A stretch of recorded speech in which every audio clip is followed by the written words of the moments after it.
Hello friends, welcome to Gitanjali Nanda classes. आज हम बात कर रहे हैं philosophical foundation of education BEd first semester का chapter introduction to philosophy and education का section 1.5 the commissions of educational system. हम university education commission, secondary education commission और कोठारी कमीशन की बात करने वाले हैं। और इसी 1.5 एम ऑफ एजुकेशन का ये फोर्थ यूनिट है, फोर्थ पार्ट है। चारों पार्ट्स आपको मेरे चैनल में मिल जाएंगे, उसको रिफर कीजिएगा। ये लास्ट पार्ट है, दैट इज रिगार्डिंग कमीशंस। और इस पे क्वेश्चंस हमेशा आते हैं, चाहे बात हो आपके बीएड की, चाहे बात हो आपके सीटेट की। हर क्वेश्चन में, हर जगह आपको इस कमीशंस की इंपॉर्टेंस नजर आती है। सो चलिए इसे डिटेल में जानते हैं कि ये कब प्रपोज हुए थे, किसने प्रपोज किया था, क्यों प्रपोज किया था और क्या इसके अम्ब्रेला के अंडर आते हैं। इस पार्ट से 1.5 से जो सेक्शंस मैंने जिस तरह बात की कि हमने ऑलरेडी 3 सेक्शंस बना चुके हैं। तो पहले वाला है individual and social aim, so second वाला जो है वो है factors affecting aim of education, third जो है importance of knowledge, cultural, moral, vocational aim, और इस वीडियो में जो हम बात करने वाले हैं वो है commissions of educational aim of education, जिसमें यूईसी यानी university education commission 1948, secondary education commission 1952 to 53 जिसको हम मुडलियर कमीशन भी कहते हैं, और कोठारी कमीशन 1964 to 66 के बारे में बात करेंगे डिटेल में। सो फ्रेंड्स, अगर आपका बीएड में सवाल आता है कि state the views of university education commission और सेकेंडरी एजुकेशन कमीशन और Kothari commission on aim of education या discuss educational aim recommended by any of these commissions, तो आप किस तरह लिखेंगे। एक बात तो क्लियर है कि आप इन कमीशंस के बारे में आपको याद रखना है कि किस बारे में कमीशन है। अगर हम यूईसी की बात करें, यूनिवर्सिटी एजुकेशन कमीशन, तो ये यूनिवर्सिटी के रिफॉर्म्स के बारे में बात कर रहा था। सेकेंडरी एजुकेशन कमीशन के बारे में बात करें तो ये स्कूल के रिफॉर्म्स के बारे में बात कर रहा था। और कोठारी एजुकेशन की बात करें तो ये एक बिगर अम्ब्रेला था जो दोनों स्कूल और यूनिवर्सिटीज को कंबाइन करके उसके रिफॉर्म्स के बारे में बात कर रहा था। पर इन सबको आपको पॉइंटर फॉर्म में लिखना है। पर इससे पहले जो इम्पोर्टेंट टास्क है वो है कि आपको बताना पड़ेगा कि एम ऑफ एजुकेशन क्या होता है। पहले आप एम ऑफ एजुकेशन को डिस्क्राइब करें और उसके बाद इन सब जो कमीशंस हैं इनके बारे में पॉइंटर फॉर्म में लिखें। So let's get started. आप लिखिएगा, education is a social necessity, it plays vital role in overall development of a person. यानी एजुकेशन जो है वो एक सोशल नीड है, और वो इसलिए नीड है क्योंकि ये एक इंडिविजुअल का ओवरऑल डेवलपमेंट करवाता है। और इसमें अगर एम की बात करें तो एम इज अगर सिर्फ एम की बात करें, एम एजुकेशन की नहीं, सिर्फ एम की, तो aim is a predetermined goal which inspires the wilful activity of an individual after careful thinking and proper planning. यानी एम जो है वो ऑलरेडी एक डिसाइडेड एम को किस तरह पाना है, डिसाइडेड गोल को किस तरह पाना है, उसका एक एक्टिविटी बेस्ड है, उसका एक प्लानिंग है, एक केयरफुल थिंकिंग है जो हमको बताता है कि हम उस गोल को कैसे पाएं। और एम ऑफ एजुकेशन क्या है अकॉर्डिंग टू इंडियन फिलोसफी, तमसोमा ज्योतिर्गमय, यानी education should dispel doubts, dogmas and darkness. यानी ये जो चीज़ें हैं, हमारे अंदर की दुविधाएं, हमारे अंदर की डार्कनेस, इन सब चीज़ों को जो दूर करता है उसको हम एजुकेशन बोलते हैं। और हमारा एजुकेशन इसी तरीके का होना चाहिए कि वो इन सब चीज़ों को, इन सब गलत चीज़ों को एक इंडिविजुअल से निकाले। तो अगर हम एम की बात करें तो क्या क्या नीड है, कि किस किस चीज़ों को ध्यान में रख के हम aim of the education formulate करें, उसको लिखिएगा। और उसमें लिखिएगा कि aim is related to the need of individual and the society. आपका एम सोसाइटी की नीड्स और इंडिविजुअल नीड्स को देखना चाहिए। Education to be effective should meet the many sided needs of individual and the society. सही बात है, education जो है हमेशा एक होलिस्टिक डेवलपमेंट इंडिविजुअल का लाए। सोसाइटी की बात करें तो कल्चरल का जो ट्रांसफर ऑफ कल्चर है, ट्रांसफर ऑफ नॉलेज है, उसको भी शो करें। तो ओवरऑल एक मल्टी डायमेंशनल काम करे education. Education aims are related to all the children of the world, and hence formulation of education aims is essential, important and a great responsibility। और जब भी आप एम फॉर्म करें तो आपका जो गोल हो वो ये हो कि जो इंडिविजुअल इस पूरे दौर से गुजरे, उस करिकुलम से गुजरे, तो वो अपने को एक पार्ट ऑफ द वर्ल्ड पाए और वो अपने को उस वर्ल्ड में कहीं ना कहीं रखने की भी जगह पाए। इसीलिए एम का जो एजुकेशन का एम है वो बहुत एसेंशियल, इंपॉर्टेंट बन जाता है और एक रिस्पॉन्सिबिलिटी बनती है इसको फॉर्मुलेट करने की। The child is needed to be educated according to the needs of the society. और एक सोसाइटी के नीड्स के हिसाब से हमें एक चाइल्ड को बढ़ाना है, अपने एजुकेशन एम को उसी तरीके से रखना है। एम ऑफ एजुकेशन के बाद डायरेक्टली आप कमीशंस पे आए और उनके पॉइंटर्स फॉर्म में उसको लिखें। तो committees and commissions view on aim of education, पहला जो है वो है यूनिवर्सिटी एजुकेशन कमीशन 1948, जिसको हम राधा कृष्ण कमीशन भी कहते हैं। ये पहला कमीशन था जो इंडिपेंडेंस के बाद आया और ये फोकस किया यूनिवर्सिटी। अगर यूनिवर्सिटी की बात करें तो इसमें कौन से तरह के लर्नर्स होंगे, वो एडल्ट लर्नर्स होंगे। तो ये जो फोकस था पूरा कि हमारा जो एडल्ट ग्रुप जो निकल रहा है एजुकेशन सिस्टम से वो स्ट्रेंथन हो, क्योंकि उसी से इंडिया स्ट्रेंथन होगा। तो आप इस थॉट प्रोसेस से इसके जो पॉइंटर्स हैं, इसके रिकमेंडेशंस हैं, वो समझें। पहली चीज, it recommended mainly on university education commission, जैसा मैंने बताया इसका फोकस यूनिवर्सिटीज थे। इट रिकमेंडेड दैट, इसने रिकमेंड किया कि to know the real meaning of life, actual life का मीनिंग क्या है, to awaken the innate ability to live the life of a soul by developing wisdom। यानी education ऐसा होना चाहिए जो इंडिविजुअल की जो अंदर की खूबियां हैं, अच्छाइयां हैं, वो निकाले, उसकी एबिलिटीज को और फ्लोरिश करे और उसको हेल्प करे विजडम पाने की। और विजडम जो वर्ड है वो हमको वैदिक एजुकेशन से मिलता है, जो हमारा एक्चुअली इंडियन एजुकेशन सिस्टम का पार्ट रहा है। थर्ड है to familiarize with the social philosophy which would govern all our institutions, educational, economic and political. और एक जो एडल्ट है वो जानना चाहिए सोसाइटी की नीड क्या है, इकोनॉमिक स्टैंडर्ड क्या है, क्या पॉलिटिकल बैकग्राउंड चल रहा है इंडिया में, इसको भी फेमिलराइज करे, ऐसा हमारा एजुकेशन सिस्टम होना चाहिए। To motivate for more and more learning and knowledge, और ऐसा एजुकेशन सिस्टम जो हेल्प करे इंडिविजुअल को और गेन करने के लिए नॉलेज, ताकि वो बढ़ के रिसर्च की ओर भी जाए, नए फाइंडिंग्स हो, नए हाइपोथेसिस हो, नए थ्योरीज इंडियन स्टूडेंट्स निकाल पाए। फिफ्थ है to train for democracy, ultimately importance of democracy, क्योंकि ये लोग हैं जो वोटर्स होंगे, यूनिवर्सिटी के स्टूडेंट्स वोटर्स होते हैं, तो इनको डेमोक्रेसी का इंपॉर्टेंस पता होना चाहिए।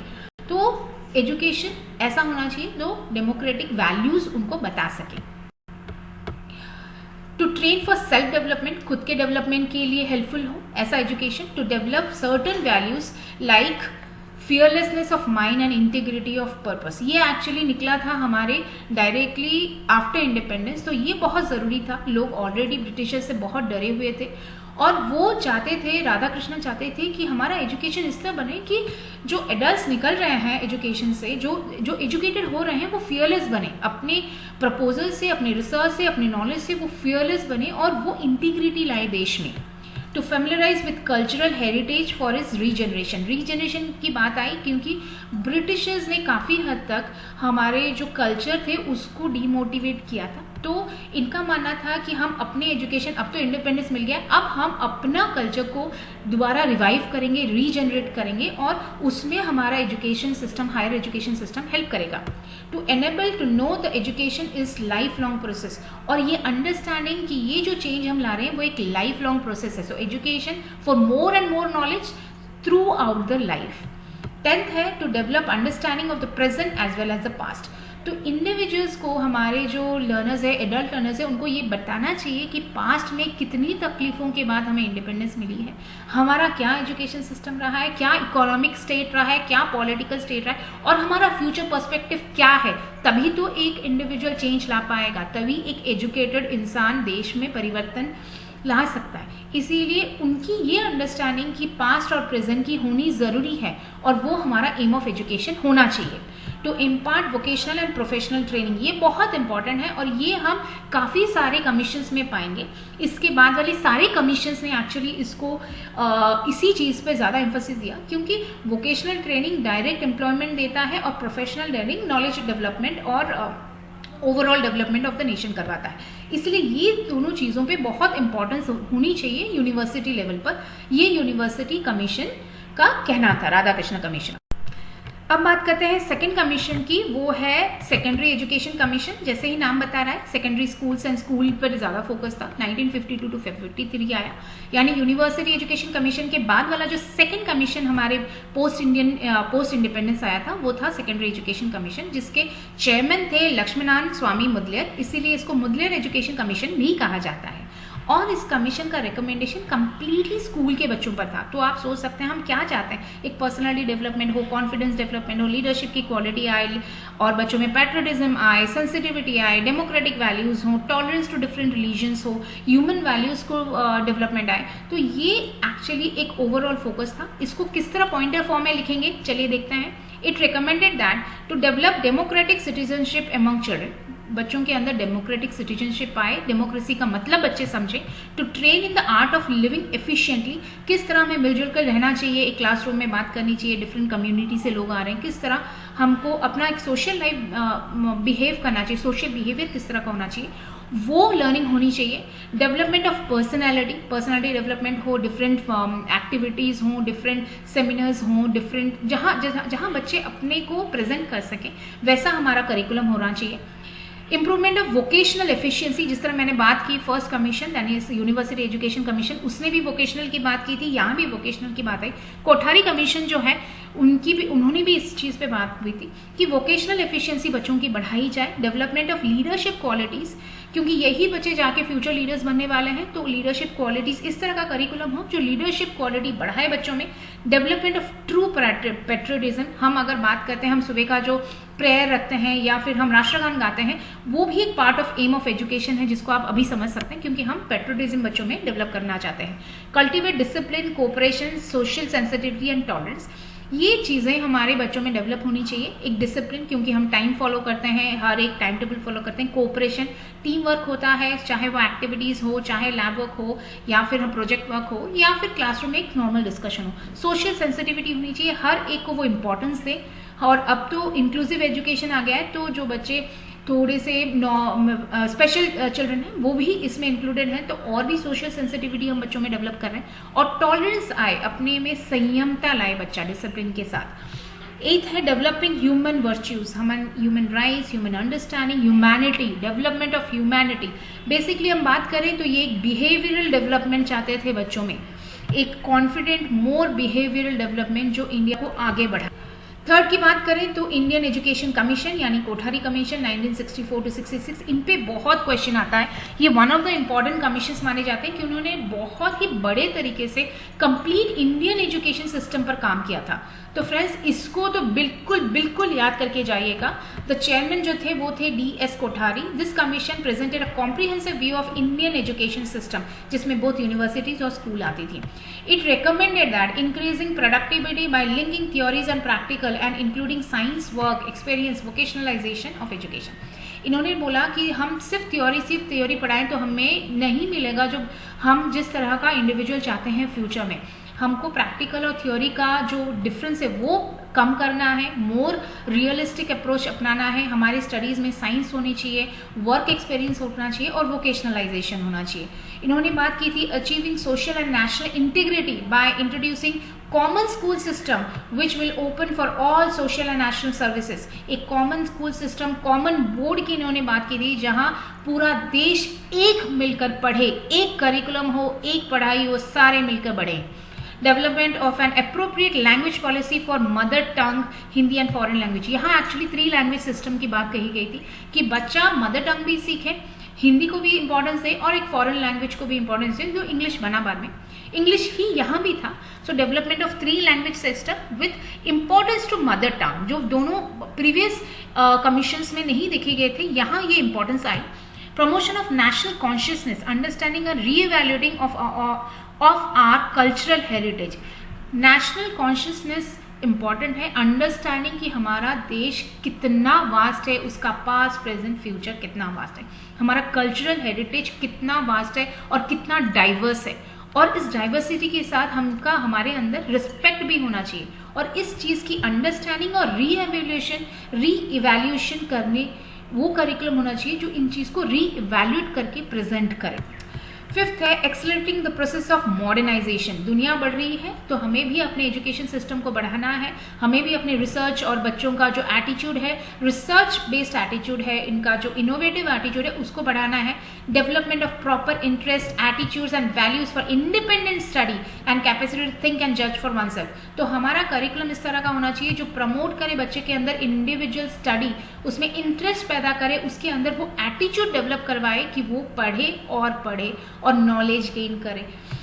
6th पॉइंट है cultivate social, moral and spiritual values, syllabus giving well chosen information about each of the major religions and develop religions tolerant attitude। तो हमारा जो बुक होना चाहिए, जो करिकुलम होना चाहिए, वो सोशल वैल्यूज बताए, मोरल वैल्यूज बताए और हमारे देश का जो spiritual heart of our education system spiritual values भी बताए। सिलेबस इस तरह का होना चाहिए जो हर रिलीजन के बारे में सबको अवगत कराए, नॉलेज दे और उसके साथ रिलीजन टॉलरेंस डेवलप करवाए। सो इन्होंने एक बहुत बड़े रेंज में एजुकेशनल सिस्टम में चेंज लाए थे और जिनमें से काफ़ी सारी चीज़ें अब भी फॉलो होती हैं। लास्ट में एक नोट लिखिएगा, the aim of education are very effective and healthy process of education. यानी एम ऑफ एजुकेशन डिसाइड करना एक बहुत ही इंपॉर्टेंट प्रोसेस है, एक हेल्दी प्रोसेस है एंड एक इफेक्टिव प्रोसेस है। It guides to understand educational outcomes. All the teachers, educationalist should be actively involve in this process.